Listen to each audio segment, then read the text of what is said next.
রাসূলুল্লাহ যখন জাহান্নামের কথা বলতেন, সাহাবীরা অস্থির হয়ে পাগল পারা হয়ে লাফ দিতেন আর বলতেন, ইয়া রাসূলুল্লাহ, আপনি যে এই কথা বলছেন আমরা আর দুনিয়ার কোনো কাজ করতে পারি না। সুবহানাল্লাহ বলেন। রাসূলুল্লাহ আবার জান্নাতের কথা শুনাইতেন। এরপর তারা স্থির হতো। এরপর বলতো, তোমরা এত অস্থির হও না, এগুলো তো যারা আল্লাহর কথা মানবে না তাদের জন্য, তোমরা তো ভালো মানুষ। সুবহানাল্লাহ বলেন। সাহাবায়ে কেরাম যাদের সম্পর্কে আল্লাহ তাআলা বলেছেন, ও আমার বান্দারা শোনো, আল্লাহর রাসূলের সাহাবীদের ব্যাপারে কথা, রাদিয়াল্লাহু আনহুম ওয়া রাদু আন, যাদের উপরে আল্লাহ তাআলা সন্তুষ্ট হয়েছে, বলেন সুবহানাল্লাহ। সেই মানুষগুলা জাহান্নামের কথা শুনলে পাগল হয়ে যেত। এই কথা আজকের তাফসীরে একটু পরে আসবে, শুনলে বুঝতে পারবেন তাদের অবস্থা কি ছিল, আমাদের অবস্থা কি। আমাদের অবস্থা যদি ভালো হইতো, অন্তত পক্ষে আজকে দিন এই মাঠটা এখন ভরছে, আলহামদুলিল্লাহ, ভরছে না? অন্তত পক্ষে আজকে দিন এত বড় সাহস হইতো না যে এইখানে জান্নাতের বাগান হচ্ছে আর আমি ওই জায়গায় জাহান্নামের কাজ করতেছি, এটা পারতাম না। এটা কোনোভাবে মুসলমানের পক্ষে সম্ভব ছিল না। কারণ হলো আমাদের আখিরাতের প্রতি বিশ্বাস কম। আখিরাতের প্রতি বিশ্বাস কি? আজকে এই আখিরাতের প্রতি বিশ্বাস যেহেতু কম, এই সম্পর্কে কিছু কথা আমরা বলবো, আল্লাহ তাআলা বোঝার তৌফিক দিক, বলে না আমিন। কোরআনুল কারীমের মধ্যে কয়েকটি সূরায় আল্লাহ তাআলা একেবারে বিষয় ভিত্তিক আখিরাতের কথা বলছেন। কারণ আল্লাহ তাআলা জানে দুনিয়ার মানুষেরা দুনিয়ায় যাওয়ার পরে আল্লাহর বান্দারা আখিরাতে ভুলবে, শয়তান ভুলিয়ে দেবে, ভোলার চেষ্টা করবে, অপরাধ করতে থাকবে, যেন বান্দা ফিরে না যায়, বান্দা যেন আল্লাহর দিকে আবার ফিরে চলে আসে। এজন্য আল্লাহ তাআলা এগুলো ১৫০০ বছর আগে নাজিল করছে। সেই সময়ের জন্য, এই সময়ের জন্য কিয়ামত পর্যন্ত এই কোরআন থাকবে, ঠিক কিনা বলেন? আল্লাহ রাব্বুল আলামিন আখিরাতের কথা বলছেন। পুরা সূরাটাই আল্লাহ তাআলা আখিরাতের কথা বলছেন। শুরুতে আল্লাহ রাব্বুল আলামিন প্রশ্নবোধক চিহ্ন দিয়ে আখিরাতের বিশ্বাসের বিষয়ে কথা বলছেন। এরপর আল্লাহ রাব্বুল আলামিন তিনি যে আখিরাত কায়েম করবেন, কিয়ামত দিবস যে কায়েম হয়ে যাবে, এই বিষয়ে আল্লাহ তাআলা উপমা দিয়েছেন। এরপর আল্লাহ রাব্বুল আলামিন তিনি যে তার যেই কুদরত সৃষ্টি আছে, এই সৃষ্টির কথাগুলো বলছেন। এরপরে আল্লাহ রাব্বুল আলামিন আবার জান্নাতের কথা বলছেন। আবার এই কথাগুলো মেনে যারা চলবে না তাদের জন্য জাহান্নামের কথা বলছেন। জান্নাত, জাহান্নাম, আখিরাত, আল্লাহর কুদরত এবং এই সমষ্টিগত পুরা বিষয়টা আল্লাহ রাব্বুল আলামিন একটা সূরার মধ্যে আলোচনা করেছে। এই সূরার মধ্যে 40 খানা আয়াত আছে। কতখানা? 40 খানা আয়াত আছে। এই আয়াতের মধ্যে আল্লাহ রাব্বুল আলামিন বিস্তারিত একটা আলোচনা করে মুমিনদেরকে একটা উপহার দিয়েছেন, ও আমার বান্দা, এই অনুযায়ী জীবনটা চালাবা। আমরা কোরআন অনুযায়ী আমাদের জীবনটা চালাইতে চাই। কে কে হাত তোলেন? নারায়ে তাকবীর। আলহামদুলিল্লাহ, হাত নামান। আমরা কোরআন অনুযায়ী চলতে চাই তো ইনশাআল্লাহ। এইবার কথা বলার পরে যদি আমার একটু গায়ে লাগে, তাহলে আপনার একটু গায়ে লাগে, একটু রাগ হবেন না? হ্যাঁ, একজন কইছে হব। কেন হবেন? কোরআন অনুযায়ী আপনার গায়ে লাগলে আপনি রাগ হবেন কেন? কার উপর রাগ হবেন? আল্লাহর উপর কি রাগ হওয়া যায়? আমরা তো আল্লাহর বান্দা। আল্লাহ তো ভালোবেসেই এই কথাগুলো বলতেছে যে বান্দা ফিরে আসো, তুমি আমারে কেমনে ভুললা? কাইফা তাকফুরুনা বিল্লাহ, ও আমার বান্দা কেমনে আমি আল্লাহরে ভুললা, কেমনে পারলা? কিভাবে এটা তোমার পক্ষে সম্ভব? কেমনে সম্ভব তোমার পক্ষে? সম্মানিত বাবাজিরা, আল্লাহ তাআলা এইভাবে প্রশ্নবোধক চিহ্ন দিয়ে আমাদেরকে সতর্ক করছেন। কারণ বান্দা যেন আল্লাহরে ভুলে না যায়, আল্লাহর পথ থেকে ফিরে না যায়। এই জন্য আল্লাহ তাআলা সূরার শিরোনাম দিয়েছে গরম খবর। সূরার শিরোনাম কি? সূরার নাম হচ্ছে সূরায়ে নাবা। সূরার নাম কি? এই সূরায়ে নাবার মধ্যে আল্লাহ রাব্বুল আলামিন এমন নাম দিলেন, মহা সংবাদ, গরম খবর, তাজা খবর। কি এমন খবর? এবার আসেন আমি এই সূরার শানে নজুল শুরুতে বলি। কারণ কি? তাফসীরের 4টা নিয়ম আছে শানে নজুল বলার। যদি কোনো সূরার শুরুতে শানে নজুল বলতে হয়, তার মানে সূরার শুরুতে যদি কোনো প্রশ্নবোধক চিহ্ন থাকে, যেটা সাধারণ মানুষ এই প্রশ্নবোধক চিহ্ন দিয়ে বুঝবে না, এরকম সময় হলে আগে শানে নজুল বলতে হয়। আর একটা হলো যদি শাব্দিক শব্দের সাথে ঘটনার মিল না থাকে, অনেক পরে বা আগে মিল হয়, তাহলেও আগে শানে নজুল বলে নিতে হয়। আর একটা হলো যদি শানে নজুলটা ঘটনা কেন্দ্রিক কেন্দ্রিক হয়, যেই শানে নজুলটা পুরা সূরা নাজিল হয়েছে এই ঘটনা নিয়ে, তাহলে শানে নজুল বলতে হয়। এই 3 কারণে আগে শানে নজুল জানাইতে হয়, তাহলে কোরআন বোঝা তাদের জন্য একটু সহজ হয়। বলেন সুবহানাল্লাহ। সম্মানিত বাবাজিরা আমার, এর একটা কারণ এখানে আছে। প্রথমেই প্রশ্নবোধক আল্লাহ তাআলা বলেন, আম্মা ইয়াতাসাআলুন আনিন নাবাইল আযীম আল্লাযী হুম ফীহি মুখতালিফুন। ও নবী, ওরা কি জিজ্ঞাসা করছে একে অপরে, আপনি জানেন নাকি? হ্যাঁ, আপনি জানেন নাকি কি খবর ওরা জিজ্ঞাসা করে? যেই বিষয় নিয়ে ওরা আলোচনা করছে এটা একটা গরম খবর, এটা একটা তাজা খবর। সুবহানাল্লাহ কোন। এই খবর নিয়ে তাদের নিজেদের মধ্যেই গ্যাঞ্জাম বেজে গেছে, নিজেদের ভিতরেই ইখতিলাফ বেজে গেছে। বলেন নাউজুবিল্লাহ। তাহলে এই 3 কথা দিয়ে তো কিছুই বোঝা যায় না। কারণ কি? কি এমন গরম খবর, কি এমন তাজা খবর? রাসূলুল্লাহ যখন মক্কায় মানুষদেরকে কালিমার দাওয়াত দিলেন, কালিমার দাওয়াত দিয়া মানুষের দ্বারে দ্বারে যখন ঘোরা শুরু করলেন, কোরআনের দাওয়াত যখন দিলেন, ওহী আল্লাহর নবীর কাছে আসতেছে, নবী দাওয়াত দিচ্ছে, কাফেরদের মাঝে ঘুরে ঘুরে দাওয়াত দেয়। দেখলো আবু জাহেল কোনোভাবেই ভাতিজারে ফিরানো যায় না। আমার ভাষা বোঝেন নাকি? একটু হাত তোলেন তো। ঘুমাননি আবার কেউ? ঘুমানোর কোনো সুযোগ নাই। আবু জাহেল কি করলো? দেখলো কোনোভাবেই ভাতিজারে ফিরানো যায় না। প্রথমে অর্থের প্রস্তাব দিল, কি চাও সব দিব, দেখে কাজ হয় না।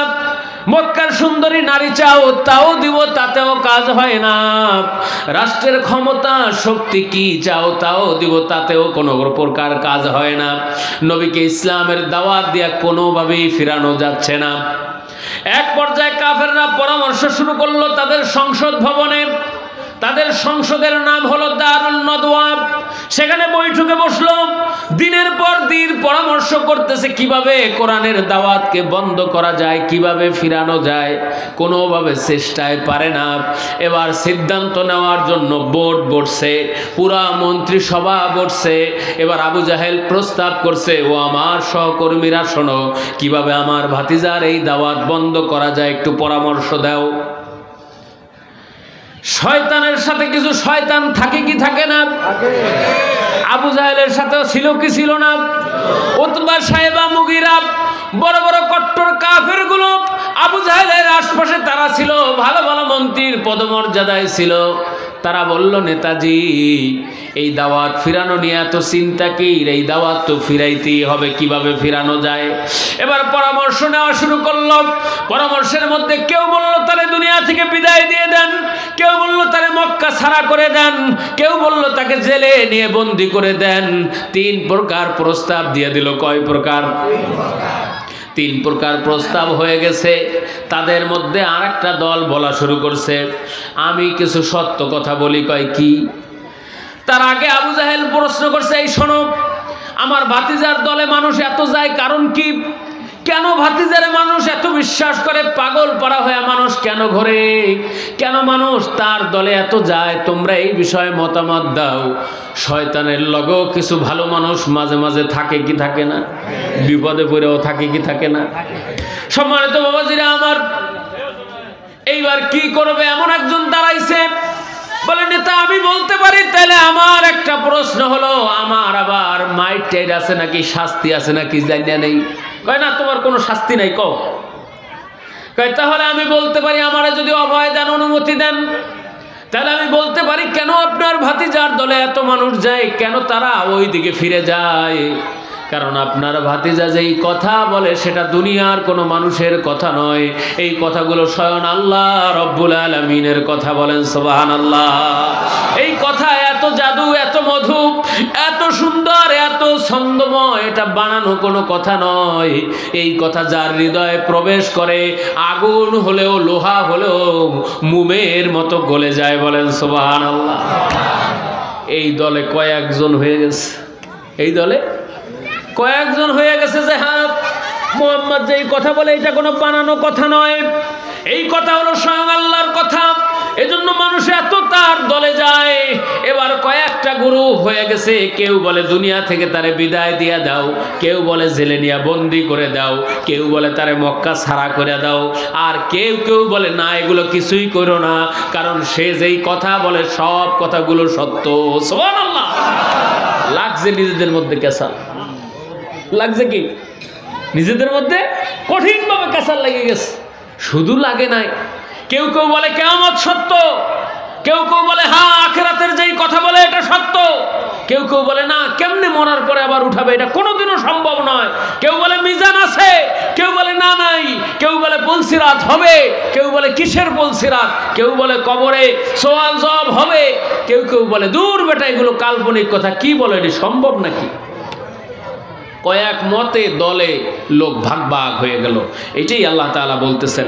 এবার তারা সিদ্ধান্ত কি নিল, নিজেদের মধ্যে ভাগাভাগি মারামারি হইয়া কয়েকজন তারা সবাই মিলে সিদ্ধান্ত নিল এইবার মুহাম্মদকে ঠেকাও, তারে দুনিয়া থেকে বিদায় দাও, তারে দুনিয়া থেকে কি করো এবার বিদায় দেওয়ার সিদ্ধান্ত নিয়ে এনেছে। রাতের বেলা, সকালবেলা জিবরাইল আসছে রাসূলের কাছে, হাবিব আল্লাহ রাব্বুল আলামিন আমার কাছে এমন কিছু কথা আজকে পাঠাইছেন, কথাগুলা গরম খবর। সুবহানাল্লাহ। কোন কি গরম খবর?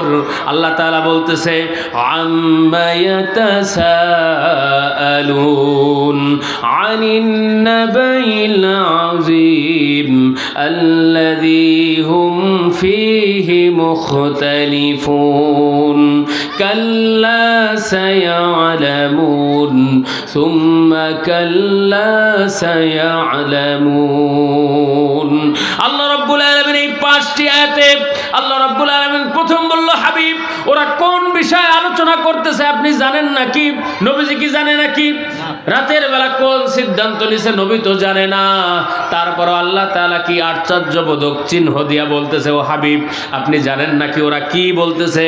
হ্যাঁ, এমন একটা বিষয় নিয়ে খবর নিয়ে তারা কথা বলছে, খবরটা অনেক বড়।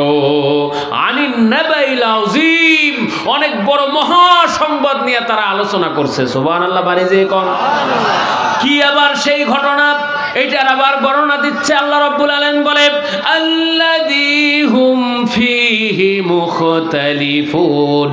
ও নবী এমন একটা বিষয় নিয়ে ওরা আলোচনা করছে যেই বিষয় নিয়ে নিজেদের মধ্যেই ইখতিলাফ বাজছে, নিজেদের মধ্যেই গ্যাঞ্জাম লেগে গেছে, যেই বিষয় নিয়ে তারা বিভিন্ন প্রকার কথা বলতেছে। কেউ বলে কি কিয়ামত হবে কি হবে না, কেউ বলে কিসের আবার বিচার, কেউ বলে ভাতিজা মুহাম্মদ এতিম মানুষ কিসের আবার নবী, এইরকম নানান প্রকার কথা বলা নিয়ে নিজেদের মধ্যে বিশাল ফিতনা ফাসাদ হয়ে গেছে। আল্লাহ তাআলা বলে, হাবিব এখনই আপনারা সেই কথা জানাবো। সুবহানাল্লাহ বলেন। কাল্লা সায়ালামুন সুম্মা কাল্লা সায়ালামুন, অচিরেই জানতে পারবেন, এখনই জানতে পারবেন কোন বিষয় নিয়ে তারা কথা বলছে। তার আগে আরো কিছু কথার জবাব তাদেরকে আপনি দিয়া দেন। সুবহানাল্লাহ। কোন আল্লাহর নবী জীবনে কোনো বানায়া কথা বলছে নাকি? যা বলছে সব কার কথা? জোরে বলেন কার কথা? সব আল্লাহ রাব্বুল আলামিনের কথা, আল্লাহ রাব্বুল আলামিনের বাণী, আল্লাহ রাব্বুল আলামিনের কথা। এবার আল্লাহ তাআলা বলতেছে, হাবিব ওদেরকে জানায় দেন যারা মনে করে কিয়ামত হবে না, বিচার হবে না, যারা মনে করে আপনারে নবী হিসাবে পাঠাই নাই, যারা মনে করে কিয়ামত বলতে কিছু নাই, যারা মনে করে জান্নাত জাহান্নাম কিছু নাই, যারা মনে করে আখিরাত বলতে কিছু নাই, তাদেরকে বলেন এবার আপনারা বলেন তো, আপনারা তো এই বিষয়ে বিশ্বাস করেন আখিরাত আছে, ঠিক কিনা বলেন? তাহলে আমার আর আপনার তো এই ওয়াজ দরকার নাই, এই ওয়াজ তো দরকার আবু জাহিল্লার আর উতবার সাহেবার মুগিরা, ওই কাফের গো দরকার আমাকে জন্য ফাও দিল কেন? এরকম চিন্তায় কেউ আসেননি? কেন দিছে শোনেন, প্রশ্ন জাগলে উত্তর পাওয়া যায়। আল্লাহ রাব্বুল আলামিন এই কথাগুলো কেন কোরআনুল কারীমের মধ্যে আমাদের জন্য চিরস্থায়ী করে দিলেন? কারণ কি? ওই সময় আবু জাহেল, উতবা, সাহেবা, মুগিরা ছিল, তাদের চরিত্র এরকম ছিল। কিয়ামত পর্যন্ত এই আবু জাহেলের নাতি-পুতি বংশধর, কিয়ামত পর্যন্ত এই চরিত্রের লোক দুলার চরেও থাকবে। ঠিক কি বলে? দুলার চরেও থাকবে, শরীয়তপুরেও থাকবে, বাংলাদেশে থাকবে, ভারত, পাকিস্তান, ইন্ডিয়া, সৌদি, সব জায়গায় আবু জাহেলের বংশের, আবু জাহেলের কর্মকাণ্ড, এই চরিত্রের মানুষ থাকবে, ঠিক কিনা বলেন? আবার এদের মাঝে মাঝে মুহাম্মাদুর রাসূলুল্লাহর চরিত্রের মানুষ সব জায়গায় থাকবে, ঠিক কিনা? এই মানুষগুলোকে দাওয়াত দেওয়া লাগবে, লাগবে কি লাগবে না? এদেরকে আল্লাহর দিকে ফিরে আনা লাগবে। মানুষ অন্যায় করলে তারে গালি দিয়ে ফিরিয়ে দেওয়া যাবে না, তারে আলাদা গালি দিয়ে সরাইয়া দেওয়া যাবে না, তারে বুঝায় ইসলামের মধ্যে আনতে হবে। এর নাম ইসলাম, ঠিক কিনা বলে? Islam is the complete code of life. ইসলাম হচ্ছে এক পূর্ণাঙ্গ জীবন ব্যবস্থা। ইসলাম এমন এক ধর্ম, ইসলাম এমন এক কিতাব দিয়েছে, এমন এক কনস্টিটিউশন দিয়েছে, এমন এক সংবিধান দিয়েছে, এমন কোনো কথা নাই, এমন কোনো আইন নাই,